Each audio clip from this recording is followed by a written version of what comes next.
Good day, everyone. So today we're going to tackle about global media cultures.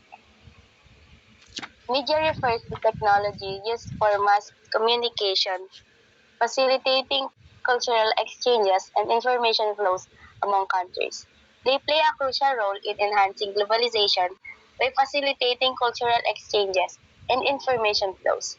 Mass media such as satellite television, the internet, and mobile phones are decisive forces in the transformation of cultural and social geography. Technology as a product of culture allows for transfer communication, efficient transformation, and global marketing, enabling globalized media to flourish.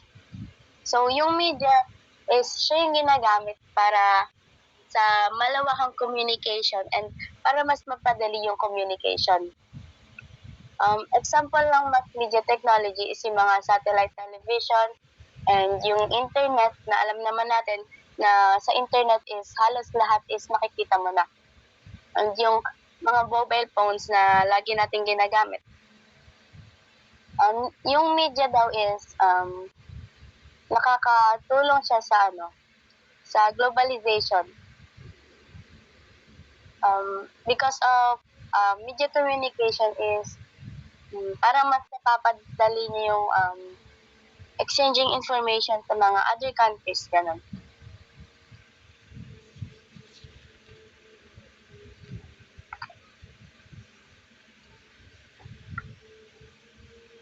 Globalized culture and the market. Globalization, a global economic trend, involves the influx of foreign money and culture into a country, transforming it into a more American-like economic preference, similar to the movement of technology and foreign investment. So, malaki daw yung impact ng culture ng ibang bansa sa bansa natin. Katulad na lang sa foreign money, is parang nai-impluwensya niya yung sa kultura natin.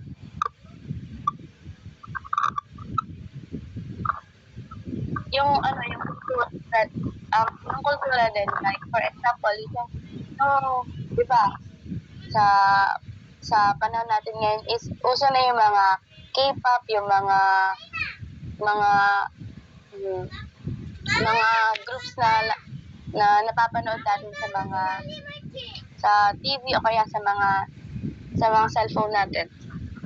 So malaki yung parang nagkakaroon sila ng malaking epekto dito sa bansa natin. So parang nagiging American-like or nagiging parang kagaya na ng kultura nila yung kultura natin. So next reporter po. However, this may also result to the adoption of American culture by that community.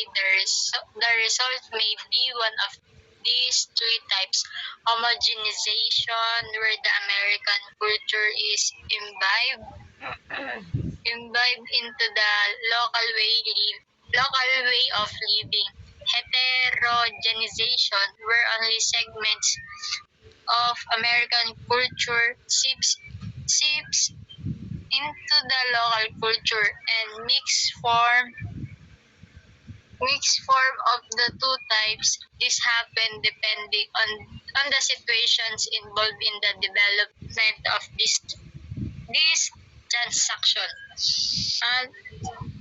Dito naman is tungkol siya sa epekto ng pagpapasok ng kultura ng Amerika sa ibang komunidad. Yung komunidad na to maaaring mag-adapt ng mga aspeto ng kultura ng mga Amerikano. Tapos yung epekto nito maaaring mag-iba-iba depende sa sitwasyon. May tatlong posibleng resulta dito: yung homogenization. Ito yung process kung saan ang kultura ng Amerika ay ganap na na-integrate at nagiging bahagi ng lokal na pamumuhay.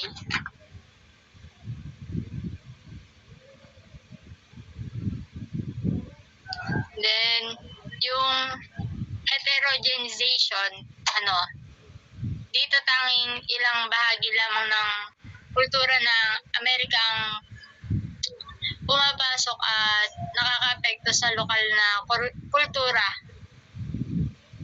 at hindi buong kultura. Then mixed form,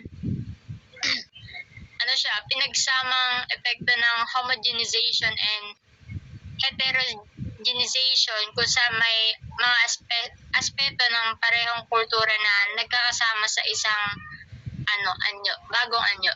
Next po. Thank you.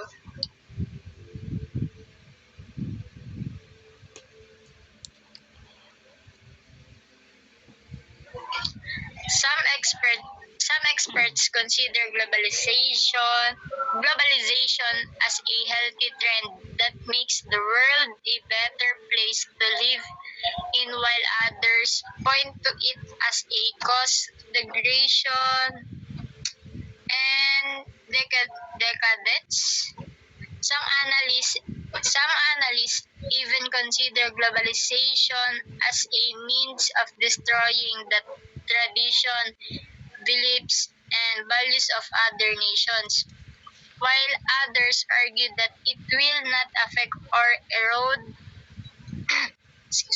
cultural values and tradition in spite of its ever-increasing influence in global transactions.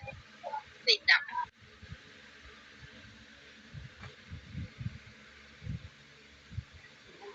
Dito naman tumatalakay sa magkaibang pananaw hinggil sa globalisasyon. May mga eksperto na tinuturing ito bilang isang positibong bagay na nakakatulong upang maging mas mabuti ang pamumuhay sa buong mundo. Meron pa din may mga tumutuligsa na nagsasabi ang globalisasyon ay nagdudulot ng pagkasira at dekadensya ng mga kultura.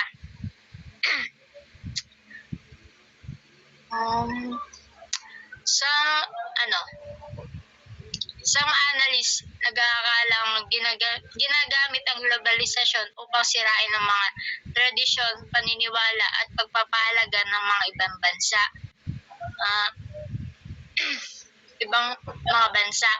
Ngunit may mga tao pa ding naniniwala na hindi maapektuhan o mawawala ang mga kultura na halaga at tradisyon ng mga bansa.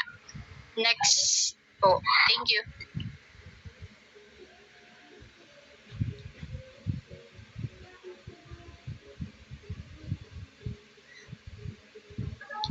It is argued that new innovations and ideas introduced by globalization will further enrich local cultures and communities, and also vast quantities of different products to these states, thereby increasing the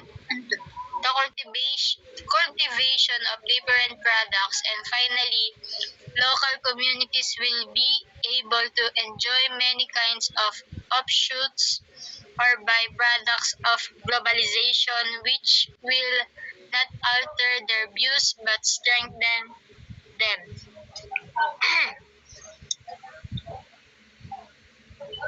Dito naman yung globalization ay maaaring magdala ng mga bago at mga makabagong idea at innovation na mapapakinabangan ng mga lokal at lokal na kultura at komunidad.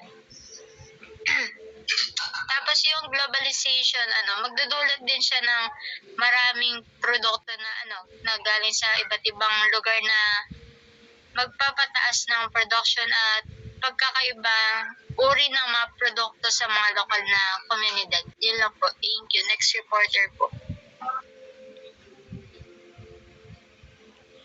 Globalization of culture. Cultural globalization is the process by which a person's cultural concept, views, and experiences are spread around the world using different means of dissemination.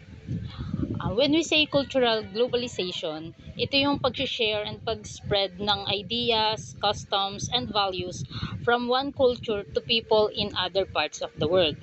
Kumakalat to through media or yung ginagamit natin na social media, pwede rin na travel na nagko-connect sa mga tao globally. Next po,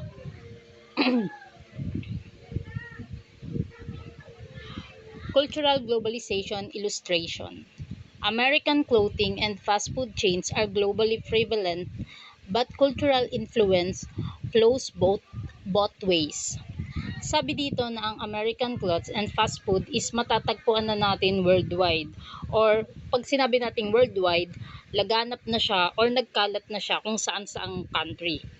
Example natin dito is yung McDonald's na nagsimula sa California, USA. 'Di ba kalat na siya even dito sa Pilipinas, marami na siyang branch. But of course, hindi lang yung Amerika ang nakapag-influence sa ibang country, but also na-impluwensyahan din ng ibang lugar o ibang kultura ang Amerika. Gaya ng sikat sa ating adobo na matatagpuan na siya sa kusin ng US. Kumbaga, ina-adapt nila yung kultura ng ibang lugar.